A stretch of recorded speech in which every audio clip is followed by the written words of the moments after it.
Hi, everybody. Hello. You're being really spontaneous. Usually it's like more robotic. Ceci, I'm Chris Phillips. And I'm Cecilia Phillips. You're a lot taller than me. Well, it's the way you're sitting. You're sitting back. I'm sitting comfortably. Oh, well, But I you, can sit very comfortably oh, with she, my her shoulder. shoulder. Oh, this is good though. I can kissy. We do Socrates Cafe. I don't know if you've ever heard of it before. We're a little sleepy, at least I am. So all of a sudden, Ceci is a dynamo. She gets so much done. But Ceci and I are philosophical parents. Would you say that, sweetheart? We're philosophical. So we like to do things on parenting. So, Ceci, I've discovered, and we're going to just cut to the chase because we got to get back to our kids who are with a babysitter right now. One of them has to give a big presentation tomorrow on Maria Luisa Bombal, who is a Chilean author. Very little people know about her. She actually wrote. Did you just say only little people know about her? You just said that. Very few people. That's the most. Very little, which means very few people know about her. But You said. No, well, listen. She wrote a book in English. One book in English called House of Mist. Something like House that. of Mist? House of Mist. You know? Have you? Yeah. Well, anyway, she's like this incredible writer. Like she. What about me? No, wait. No, I'm talking about something else. Right. I'm not sensitive. Go ahead. Well, anyway, she actually is not very well known, and she wrote Neither very am I. little. But Same with me. no, but she actually influenced magical realism. So like Gabriel Garcia Marquez. Yeah. Yeah, I've influenced nobody. In fact, people see my style and they go, "This is what you don't do. No, this is how come on. you don't write." They use it like in English writing classes. Silly. What I write is what's called unmagical unrealism, and it's a very new field. Anyway, so Ceci, I'm not color coordinated, but you're gorgeous as well. Aw. So anyway, I was trying to cut to the chase until I rudely interrupted myself. So, kids, we're philosophical. We read all these cool parenting books, Buddhist meditation, and yet one of our kids, who will go nameless, has a PhD, a doctorate in push your parents' buttonsology. I mean, she knows exactly what to say at exactly just the right, or in our case, wrong time. To push your buttons, right? Can we say that without naming any names? Yeah, rhymes with valley. Yeah. No, I'm just kidding. No, it doesn't. It doesn't rhyme with valley. And it's just like, you want to feel like you're a tolerant parent. You're tired. I mean, do we really have to be that tolerant? I mean, do we really have to be like, just have this limitless, boundless tolerance no matter what? How tired we are and how, Really. Yeah. Well, Let's just forget it. Any parent, any child. yeah. No, exactly. Well, I think there's can be like, oh, you're super tolerant, like, run over me, kind of thing. Is that tolerance, though? Or is Exactly. Exactly. What is tolerance? No. What are we talking about? Well, no. I mean, being a parent doesn't mean to just cross your arms and let the kids do whatever. I mean, I've seen kids that the only limits they have are at school. Like I'm a teacher, right? And then when Can I say being something? a teacher and a mom of the kind of same group of kids, then when I see them, the moms sit and just talk forever and whatever, and the kids do these, unbelievable things, and the parents never even know what they're doing because they, anyway, but the point is, I think you need to set limits, and that's not the same thing as being tolerant. Well, first, let me just say that when you're a teacher and I happen to be in the classroom with you, let me just ask you in general terms, what is my tolerance level when I Oh feel yeah, it's like like, a hey child? kid, don't mess with my It's wife. like, No, you would do that. yeah, Of course, I would just like, Chris, Chris. stop yourself. But I don't like it when they're not nice to you. No, but they're kids. I mean, Oh, no. wait. Well, no, the See, thing I'm a is, child. well, no, listen. I think, and this is what I'm discovering, I think when somebody is pushing your buttons or whatever you want to call it, Yeah, they're crying for help. of course they are. But And they still push our buttons, though. well, no, I know, but what I have found is that when you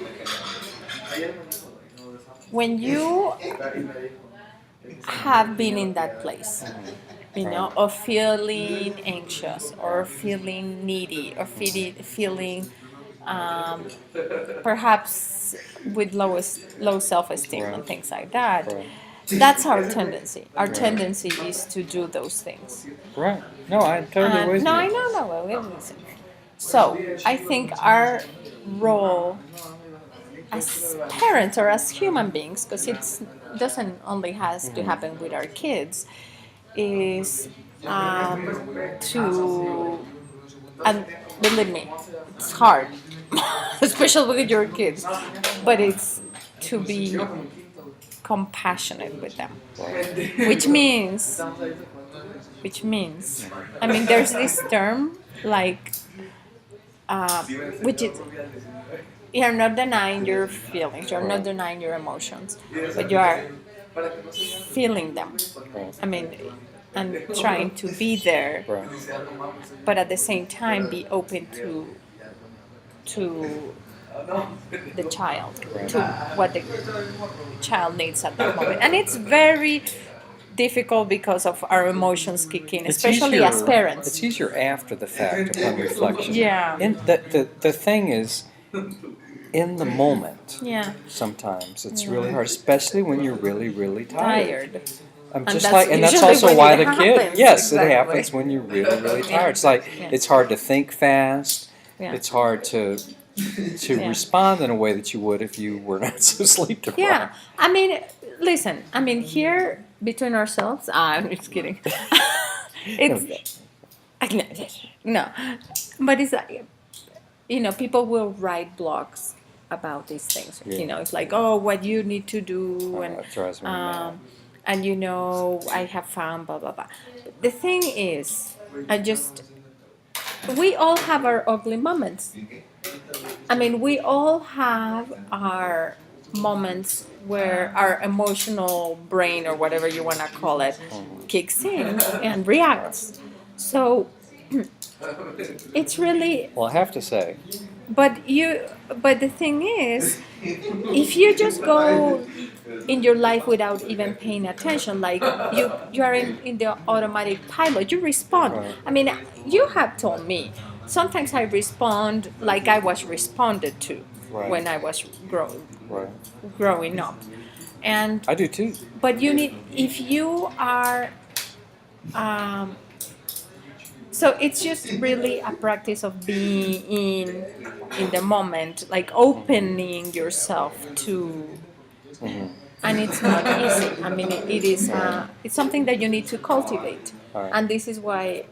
I mean, to me, that's like the beauty of parenting or teaching or whatever. When you are in contact with people rather than avoiding people and in your own cocoon or whatever, is that you are growing with others. Okay.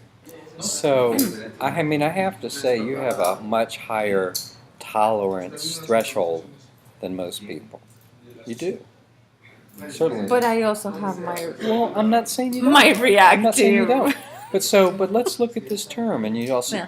can't you be tolerant, even more tolerant, by setting limits? I mean, parameters with which human beings engage with each other. Yeah. I'm just thinking of times, not just as a parent, that I get really upset. And I'm usually the paradigm of patience and understanding, for instance. at a Socrates Cafe. Even with the most difficult people, I'm really good at navigating that terrain. But unless somebody says something that I think is insulting to you, and then it's like, oh my God, this other part of my brain kicks in.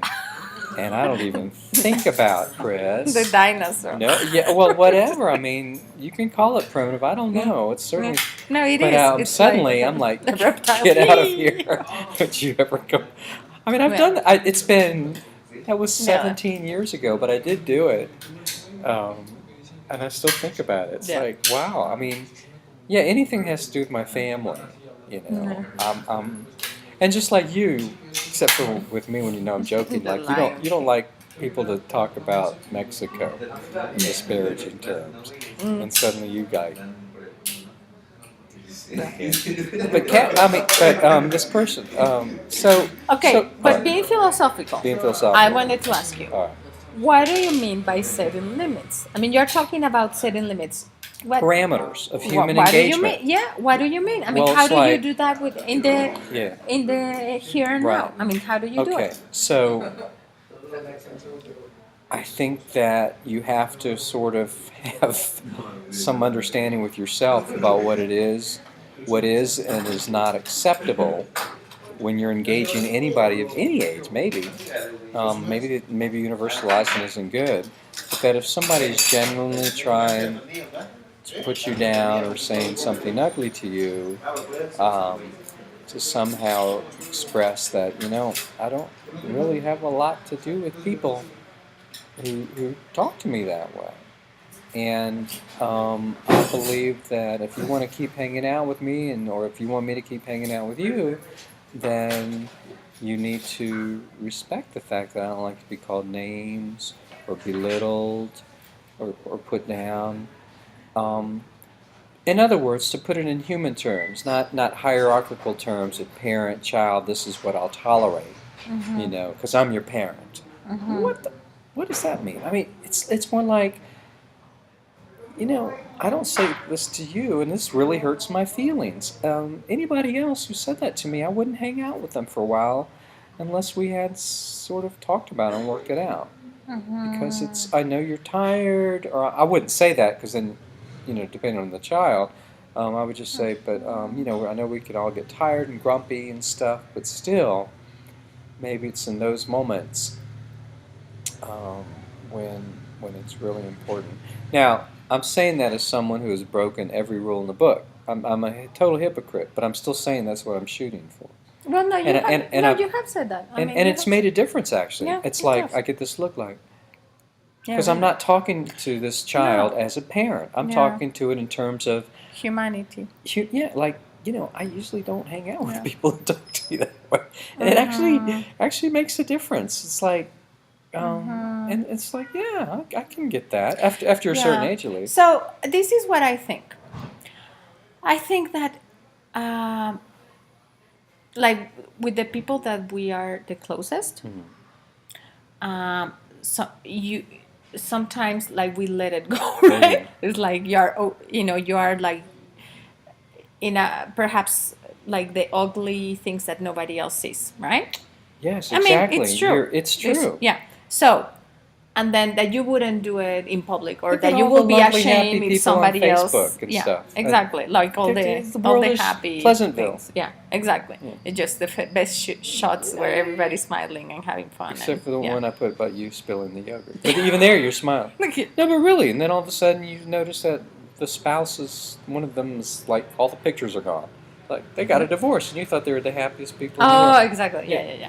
So so what I'm saying is, these things just like behind doors or closed doors or whatever, and they're true. I mean, let's be honest, right? Anyway. No, let's don't. No, what I'm saying is I get it. that when you are with the people that are closest to you, on the one hand, you can argue that you feel more yourself and more comfortable and safe. Absolutely. Yes. Yeah, they're not gonna judge you. They're not gonna leave you. They're not gonna, point the finger at you and say, "I'm never coming." Right. Absolutely. Yeah, because your kids are your kids, and they will always be your kids. Always... However, I think that it is a responsibility as parents to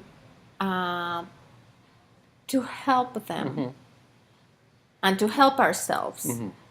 You know, Yes. because it's a mutual thing. It's like they're learning. Right. I mean, to help them deal with their emotions and relate to other people in a civil way, or however you want to say it. But at the same time, you are doing it as well. I mean, and this is the beautiful thing about your book. Which one? Childing. The philosophy of childing, The philosophy of unlocking creativity, curiosity, and reason. Well, no, but for the it's wisdom true. of our Exactly. youth. And It's a the very long subtitle. the truth is because it's not about, oh, how am I going to teach my child? But it's like we're learning together. We're living together. And, you know, like kids bring back things that perhaps, you know, if you do pop psychology or whatever, you didn't, not that you didn't resolve as a child, but that are part of things that you know, you left your parents and didn't want to, you know, have No to do. No parent left behind. Yeah. Can I say as an aside, my book has only been out since mid-May and it's already sold 7 copies. It's been phenomenal. The publicity, I mean, it's just I almost talked my mom into buying another copy. Well, so anyway, okay. Yeah. But here's the deal. I mean, it's so like it's how many parents, including us, like you don't talk to your teacher like that. You know, or you don't talk to your friends' parents like that. Why do you talk to me like that? See, that one never works. It just never works. You know?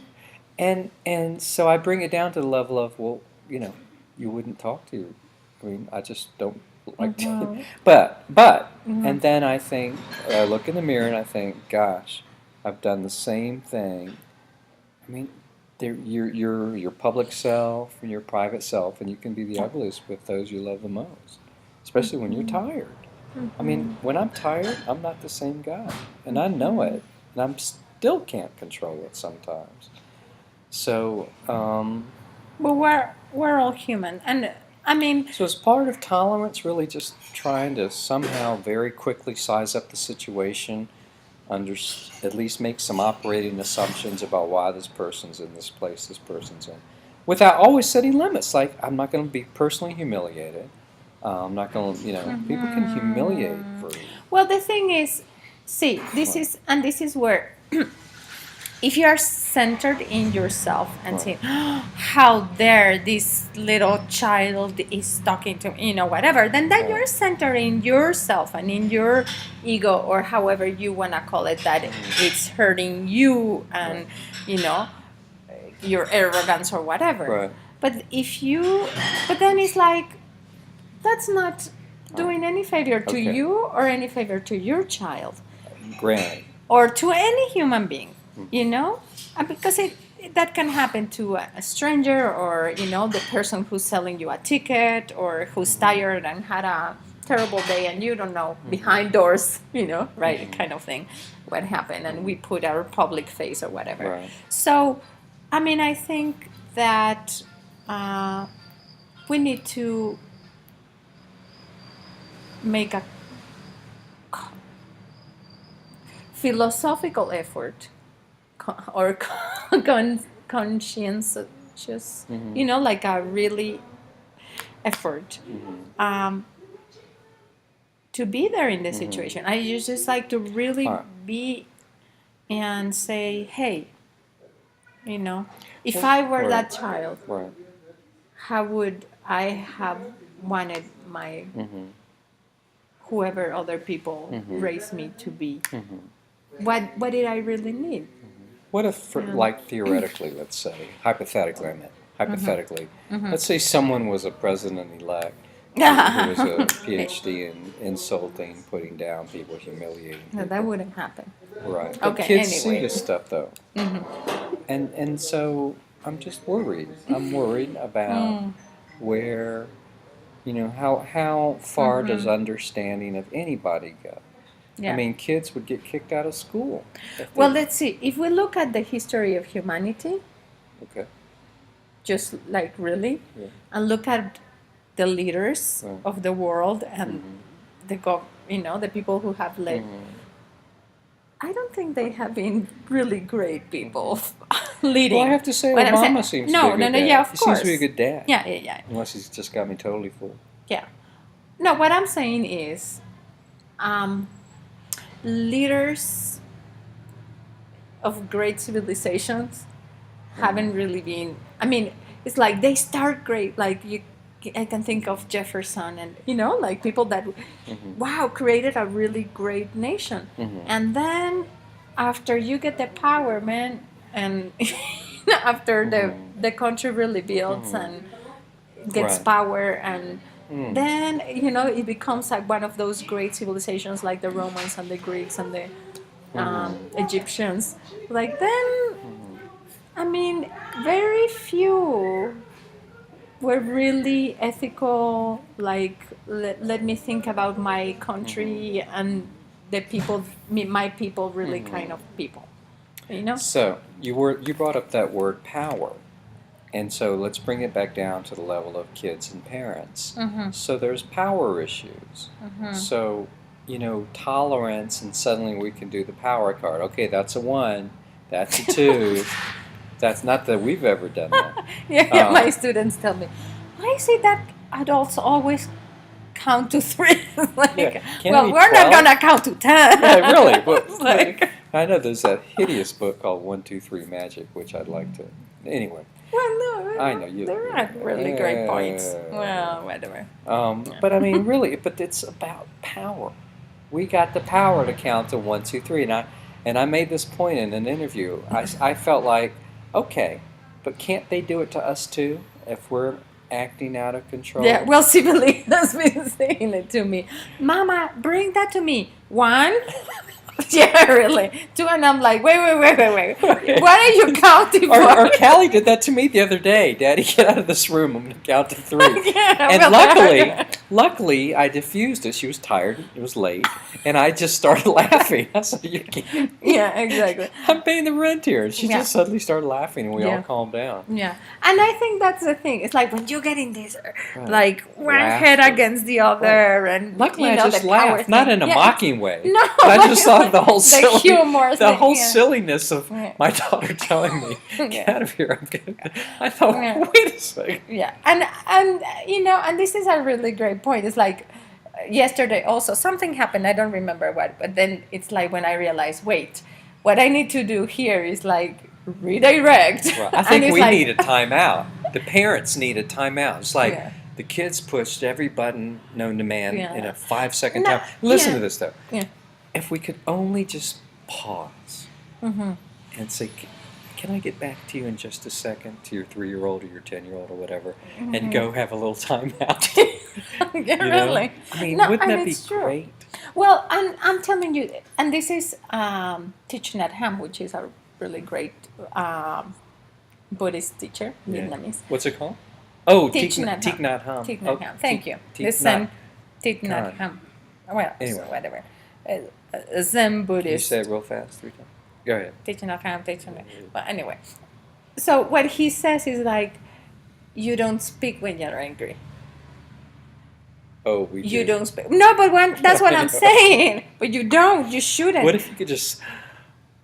And this is not about like not feeling it and repressing your Right, feelings. right. It is getting into your anger. Right. It is becoming like curious about your anger. And I mean, even in Buddhism, they call it like a log in fire. log like on being fire. a log on fire, Mhm. on fire, and just feeling that, and Mhm. just you're feeling it, Mhm. but you are not Mhm. responding. Mhm.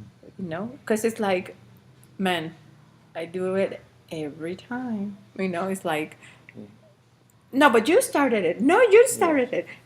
It's like, what? It's Even just though like we know this- that they did in fact man. start it.